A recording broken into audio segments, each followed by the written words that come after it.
But before that, here's my take on what I've titled the presidential jets purchase.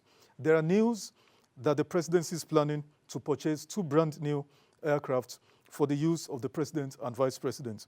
The justification for this, the justification being that the existing airplanes in the presidential fleet are unserviceable and therefore constitute a risk to the lives of the first and second citizens.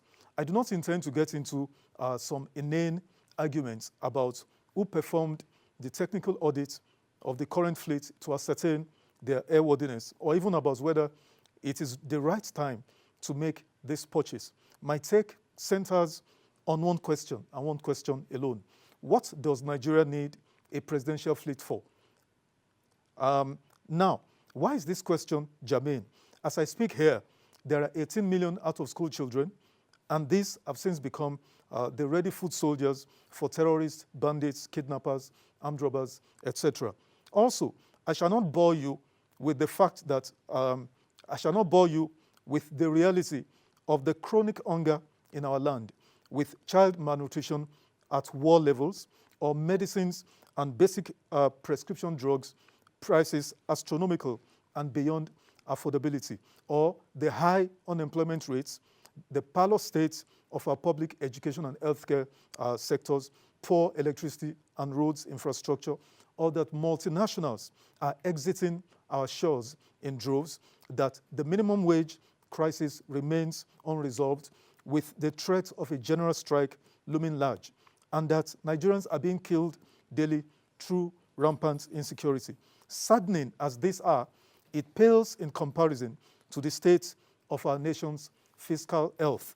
From a Punch newspaper report editorial of June 11th, 2024, after President Olusegun Obasanjo's intervention got our national debt down from $28 billion in 1999 to $2.1 billion in 2007, President Umaru Musa Yar'Adua increased this marginally to $3.5 billion foreign and 5.6 trillion naira domestic debt.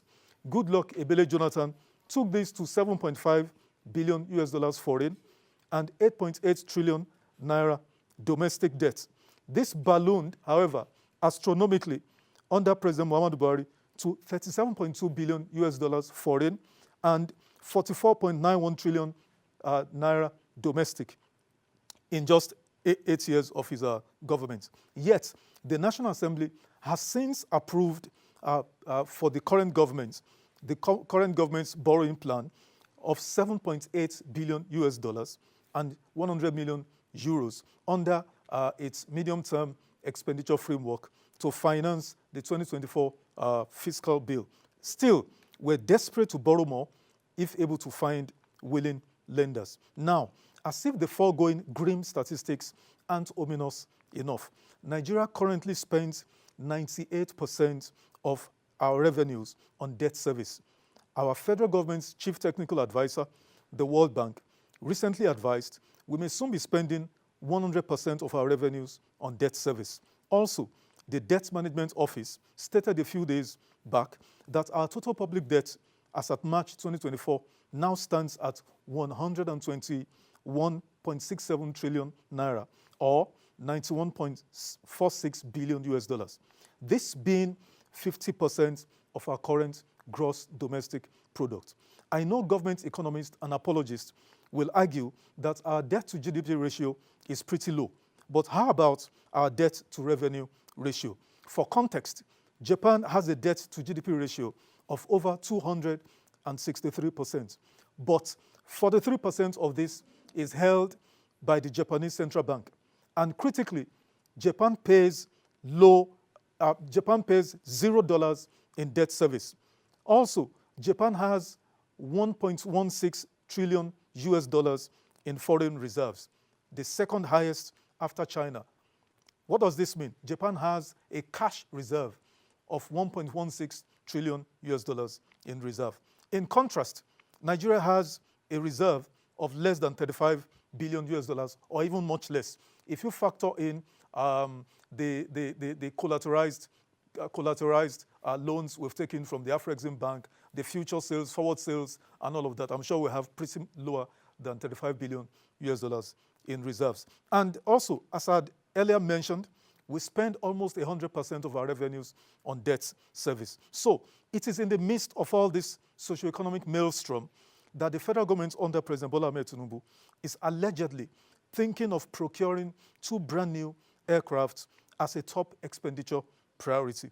I dare say that even if these aircraft are offered to us as gifts, a responsible government with a proper perspective on leadership will either decline or request that this be monetized and the proceeds used to reduce our unsustainable debt overhang.